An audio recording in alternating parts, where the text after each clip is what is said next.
ኣብቲ ትማሊ እናተኻየደ ዝወዓለ ውድድር ብስክሌታ ንመበል 19 ኣብ ጀርመናዊት ከተማ ሃምቡርግ እናተኻየደ ዝወዓለ ምስ ከቢድ ሓዘኑ እናተሳተፈ ዝወዓለ ቢንያም ግርማይ ሎሚ ብዘደንግጽ መልክዑ ድሕሪ ውድድር ከቢድ ሕማም እናተባህለ ብዛዕባ ቢንያም ግርማይ ብዙሕ እናተዘረበ ይርከብ። ቢንያም ግርማይ አባል ኤንኤስኤን ዝኾነ ምስ ከቢድ ሓዘኑ ማለት እውን ሞት ወዲ ጋንቱ እታ ጋንታ ብሓፈሻ ከቢድ ሓዘን ሒዛ ናብ እቲ ውድድር ዝተቀላቀለት እንትኸውን ቢንያም ግርማይ ድማ ድሕሪ ውድድር ከቢድ ሕማም እናተባህለ ይንገር። ቢንያም ግርማይ ኣብዚ ሰዓት ኣብ ከቢድ ዝኾነ ሕማም ወዲቑ ኣብ ሕክምና ኣቲዎ ከም ዘለውን ሓበሬታታት እናወፁ ይርከቡ ማለት እዩ። ብሓፈሻ እቲ ትማሊ ኣብ ጀርመን ከተማ ሃምቡርግ ሓደ ካብቶም ዝዓበየ ናይ ዓለም ዩኤስኣይ ወርልድ ቱር ውድድራት ዝኾነ ሳይክሊክ ሃምቡርግ ተኻይዱ።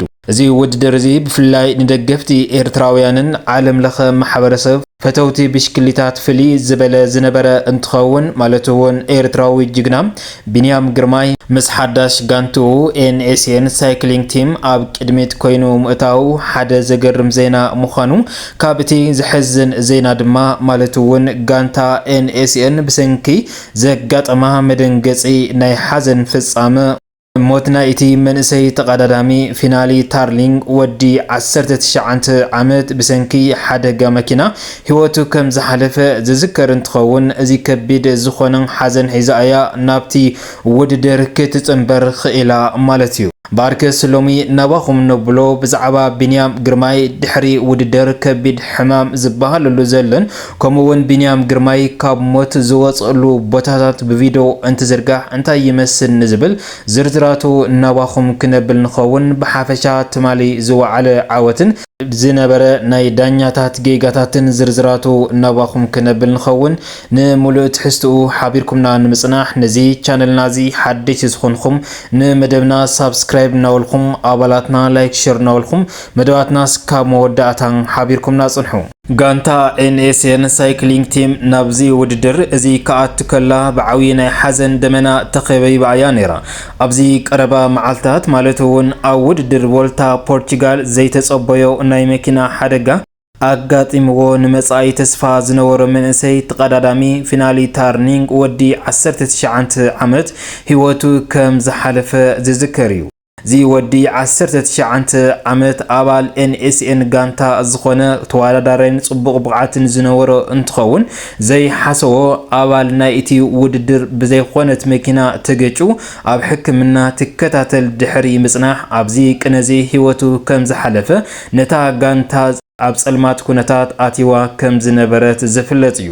ካብዚ ተበጊሱ ድማ አባል ሓድሽ ጋንታ ኤንኤስኤን ዝኾነ ኤርትራዊ ቢንያም ግርማይ ካብ እቲ ጸወታ ዓርሱ ከግልል እውን መግለጺ ኣውፅኡ ከም ዝነበረ ዝዝከር እዩ።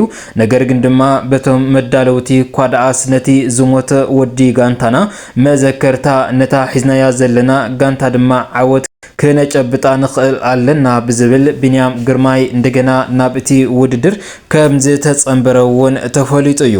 እዚ ፍጻመ ማለት እውን ቢንያም ግርማይ ኣብቲ ዝጅምረሉ እዋን እቲ ብሞት ዝተፈለዮም ጋንትኦም ብምዝካር ናብ እቲ ውድድር ዝኣተው እንትኾኑ ኣብቲ ፈለማ እዋን ድማ ብጽቡቕ ዝኾነ ጸብለልታ እናመርሑ ከም ዝነበሩ እውን ዜናታት እናተሰራጨወ ነይሩ እዩ።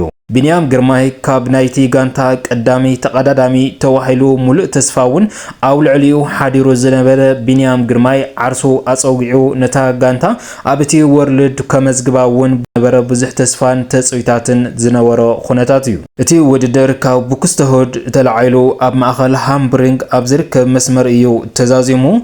ኣብቲ ግዜ ንሱ ማለት እውን ኣብቲ ውድድር ድማ ቢንያም ግርማይ ካብ ሓደጋ ዝደሓነሉ ቦታታት እውን ነይሩ። ማለት እውን ጋንታ ኤንኤስኤን ዝተጠቐሞ ታክቲክ ንኹሉ ሰብ ዘገረመ እንትኸውን ንቢንያም ግርማይ ድማ ካብቲ ዝነበረ ፀበባ ብዓወት መሪሑ ንቅድሚት ንክስለፍ ገይሮሞ እዮም። እዚ ቴክኒክ እዚ ድማ ቢንያም ግርማይ ካብ እቲ ኣብቲ ግዜ ንሱ ዝነበረ ሓያል ንፋስ ኮውላ ብምጥቃብ ቢንያም ግርማይ ብጽቡቕ ዝኾነ ካብቲ ቦታ ወፂኡ ደረጃ ንኽሕዝነታ ጋንታ ንቅድሚት ንክክዋን ብዙሕ ዝኾነ ጻዕሪ ተኻይዱ እዩ። ኣብ መወዳእታ 15-20 ኪሎ ሜትር ብሰንኪ ናይ ፍጥነት ምጽባብን ሓያል ውድድርን ዓበይቲ ምውድቃት ኣጋጢምዎም ከም ዝነበረ እውን ተገሊጹ እዩ።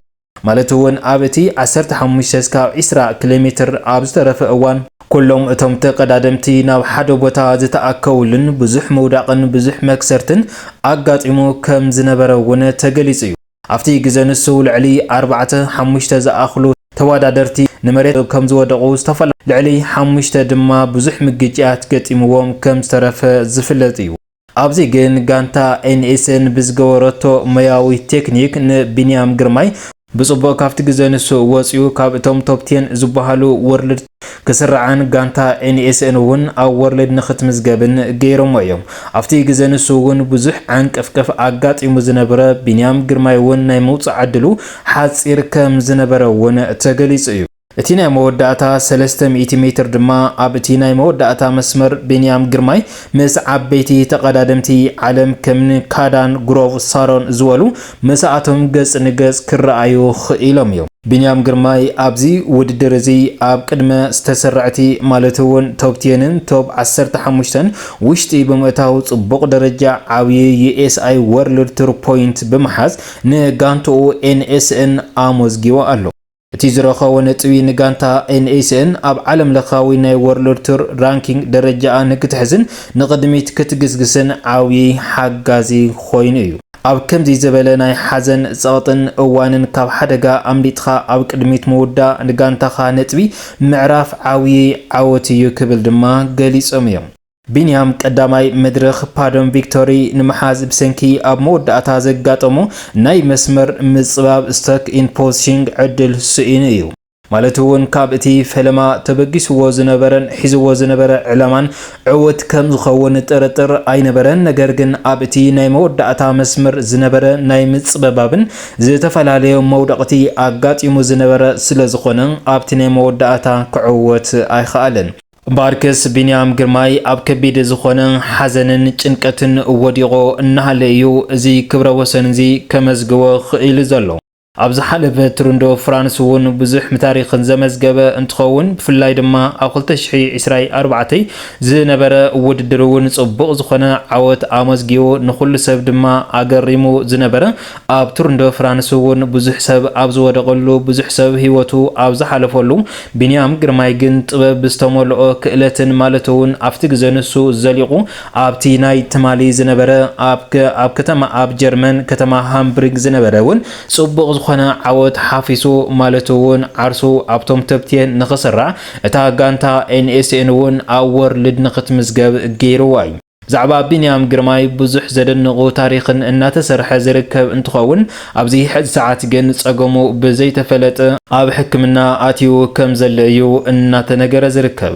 ኣብቲ ግዜ ንሱ ዝነበረ ምንም ዓይነት ዝረአዩ ጉድኣት ኣይነበሮን። ነገር ግን ኣብዚ ሕዚ ሰዓት ኣብ ከቢድ ዝኾነ ሕማም ወዲቑ ኣብ ሕክምና እናተሓከመ ከም ዘሎ ዝተፈላለየ ምንጪ ሓበሬታታት እናወፁ ይርከቡ ማለት እዩ። ቢንያም ካብ እቲ ዘለዎ ናይ ጥዕና ኩነታት بسلام ووصيو أبزغ صل ودرات بسلام نكساتفن لعل زخنا عوت نخمس جبن ناي كلاتنا تسفان تمنيتن يو مالتي كورا سمعتنا باركس نلومي زورنا يوم زرزر حبريتانا زيومي مسنيروم اسكاب موداتان حبيركم ناصنحكم كابل بينا مسجنا أبزغ صل مدباتنا سكام دراخب سلام سناي صانحتي غورلكم سلام تايناخم